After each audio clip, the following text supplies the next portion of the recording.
Hey guys, welcome back to my channel. Today I'm really excited because I'm going to be doing a first impression tutorial and try on of the brand new Hindash Beautopsy Pressed Pigment Palette. If you're not familiar with Hindash, he's an incredible makeup artist. I've followed him for quite a while and his YouTube tutorials are very in-depth and the way he does makeup is just stunning, truly stunning. When I first heard he was coming out with a makeup line, I was truly so excited. I was texting my friend Cheryl back and forth. We were both just thrilled just because we knew he was going to bring something unique and different to the table, and he definitely did that. So his first launch is the Beautopsy Pressed Pigment Palette. This is what the packaging looks like. It says Hindash on the front and then Beautopsy down the side. It's a cardboard component, very thin and compact, easy to store, but very heavy and weighted. It's not a cheap feeling cardboard. Now this retails for $70 USD. I bought it the day that it launched. It took a couple weeks to get to me, but it came beautifully packaged. It says Beautopsy Pressed Pigment Palette. Contents made in Italy, assembled in China, 100% vegan, 24-month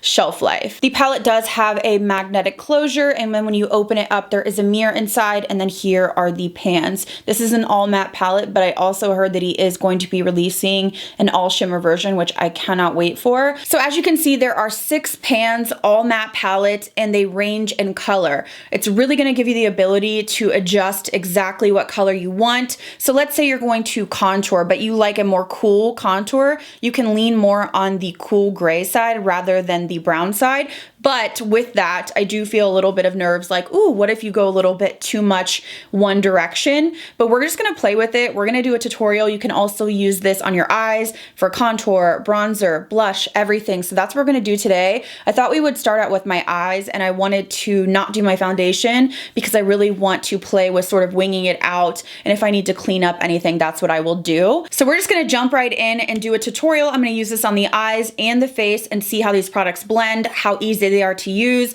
how creative we can really get with it. I will link it down below if you're interested in checking it out. It's only available on his website currently. If you're new here, I hope you'll subscribe. If you enjoy this video, please give it a thumbs up, and let's go ahead and begin.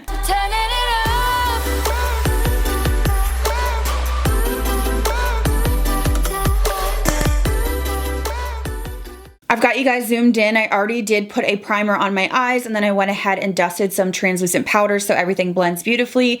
I'm gonna jump in to this palette here, and I'm gonna go up to tan lines, and I'm going on this side. So I'm gonna use this color as a transition. So I'm gonna start to just blend this into the crease so that other shadows just blend a little bit easier into it.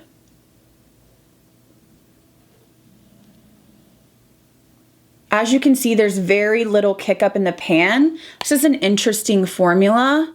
It just feels very thin and lightweight. It's not heavy at all, but it's pigmented. So that shade blended beautifully, super easy, like I said. And if you wanted it a little bit lighter, obviously you could go into the middle here. That's kind of the beauty of this palette, is you could stay on one side, or if you want a little bit lighter, darker, just move within. So next I'm gonna go into Feel Real. I think I'm gonna go sort of in the center here with a smaller brush. And I'm going to place this sort of like a really messy wing. So it's not really a wing, but I'm using that shape, and then I'm gonna pull it up. So we're sort of going to give that elongated look. That's why I really wanted to do my eyes first. Because if I get a little bit low here, I can just sort of clean it up. Again, we can use makeup wipes. So again, just pulling down here, almost about halfway into the eye, and then going up into the crease here. So we're giving that elongated look. Trust the process. And then I'm gonna go in with that first brush super lightly just to blend over here. I noticed that Hindash does a lot of sort of winged out looks with shadow, and it just looks absolutely gorgeous. And then we're just gonna keep building. So same thing.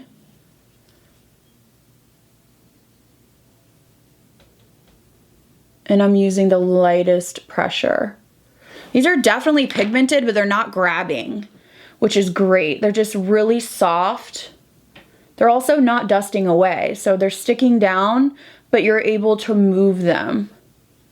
It's an interesting formula. I don't really know if I can think of any other formula off the bat that's really reminding me of these. Okay, so now that we have a base or an outline, I really want to deepen this up, just make it a little bit more dramatic. So I'm gonna go down in here, and this is called Intra and Fatum, I believe. And again, I think I'm gonna stick more on this side here to the chocolatey brown. I don't quite want black. I'm gonna use a smaller brush and essentially just go over what we just did. So really gonna focus it right here. And then I can go in with that brush before, just to blend. And I'm actually going to take a Smith 220 to really sort of pack this close to the lash line and give me that just more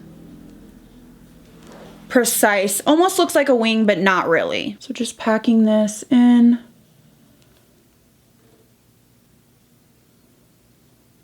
And then blending up. Again, we're gonna be able to clean this up, which is why I did my eyes first. So off camera, I did throw on some lashes. They're from Salon Perfect. I will link the exact style down below, but I did about halfway and I didn't do any liner. I just put the lashes on, and then I'm gonna finish off the eyes and start on the base. So I did my foundation, concealer, and I set it, but I didn't do any contour, bronze, blush because I wanna use this Hindash palette. So let's go ahead and finish off the eyes. I think I'm gonna jump back in to the bottom shade here, and I'm gonna go more towards the black, really dark. I'm gonna use this Smith brush again, and I'm going to really connect and go about halfway in, sort of smudging this really tightly on my lower lash line. So dipping in here, and I'm almost going to use stamping motions,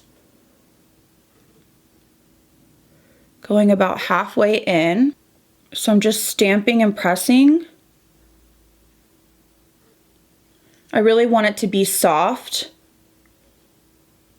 but as close to the lash line as possible.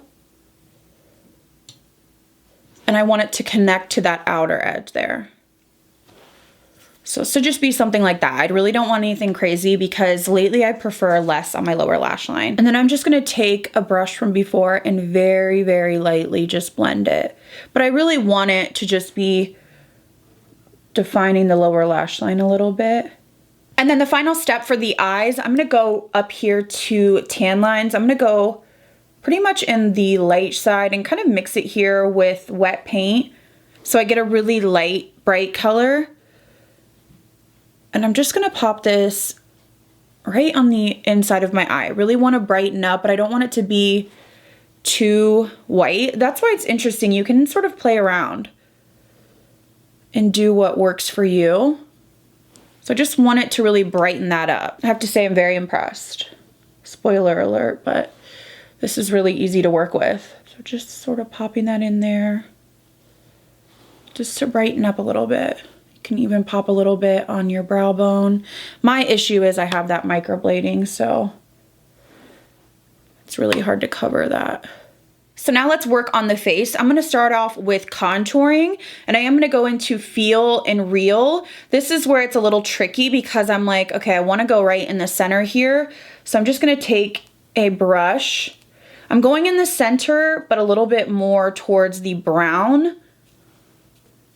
And I'm gonna start adding a little bit of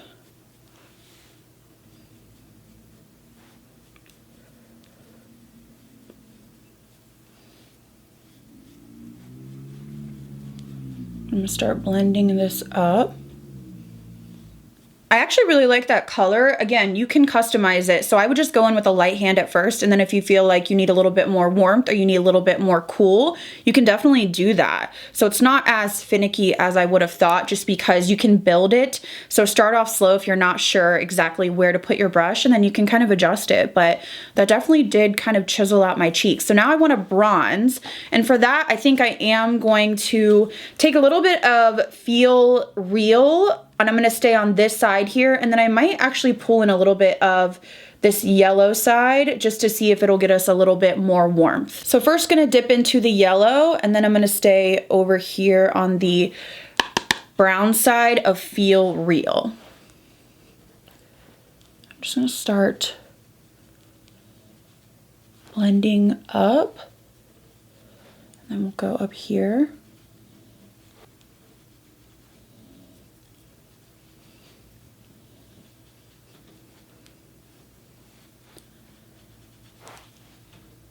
That looks really nice. This is so interesting, this palette. It's so interesting how like customizable this is, and you can really change it up. If I have one tip for you, is use the lightest hand when you're dipping in. Also tap off, use light pressure just until you get a hang of it, or the hang of it, to see what colors work best for you or what combinations. And if you get too warm or too red or too pink, you can then just tap into the other side to balance it. It's really, really cool how this is performing. Next, I want to go into the palette and use it as a blush. I really was drawn to this because I love a pink blush and I love a red blush. So when I saw these, it really drew me in. I think I'm actually going to go into the pink blush today, and I'm just going to go right in the center. This is called Boy and Wonder. And you can see I'm getting product on my brush, but then I just tap it off just to make sure that I don't have too much. Oh yes. This is my kind of blush. I love a pink. This is very buildable too, which is so nice. So you're not going to lay it down and then it's gonna grab and you can't move it. You can build it up, and you guys know I like to go heavy on blush. All right, guys, here's my finished makeup look using the Hindash Beautopsy palette, and I want to give you my final thoughts. I love the packaging. I love how sleek it is. It's weighted. It feels very luxe, but it's going to be super easy to store. As I said before, I was a little intimidated looking at this just because this is a new concept really on the market, especially for me. I think I've seen Kevyn Aucoin in the past do sort of gradient blushes, but for me, blush, I just would, put my brush in and go. This is much more precise and customizable in my opinion, just because of the white and the yellow and the gray. It's just really unique in the fact that, for instance, for bronzer, I went in with the brown here, but I mixed in a little bit of this yellow side to warm it up. So it's really interesting how customizable this is, and it's not as intimidating as it looks. The formula blends beautifully, beautifully. So easy to work with. I had no patching, no grabbing, no dusting away. I had very little fallout, if any at all. And if you look at the palette, it almost looks untouched. These are not dusty and powdery. There's very little kick up in the pan. They blended beautifully. My favorite shades would probably be these two. I can't wait to get this on my cheeks, and you guys know I love pink, so I would throw this on my eyes next time, but I really can't wait to play around with these more, putting the colorful tones on my eyes, also using this with Fix Plus and doing like a smoky winged liner. So I'm just excited to have this. I think this is such an innovative product, and it's not as scary as you would think. So if you were looking at it and you're like, I don't know what to do with that, you can do whatever you want. Literally dip in and go and do whatever you want. Just start slow, build up. I know he said he was working on a shimmer version of this palette, which I think will be so exciting. I will definitely grab that when it comes out. So huge congratulations to Hindash. I will link this down below, and I'll be using it in more videos to come, but I just think he knocked it out of the park. It's such an innovative product, but also very easy to use. So if you're not a makeup artist, you can definitely grab this and enjoy it. So I hope you guys enjoyed this video. Let me know down below. Have you picked this up? Have you been eyeing it? Do you love Hindash's work like I do? I will leave all the information down below. If you're new here, I hope you'll subscribe, and I'll see you guys in the next video.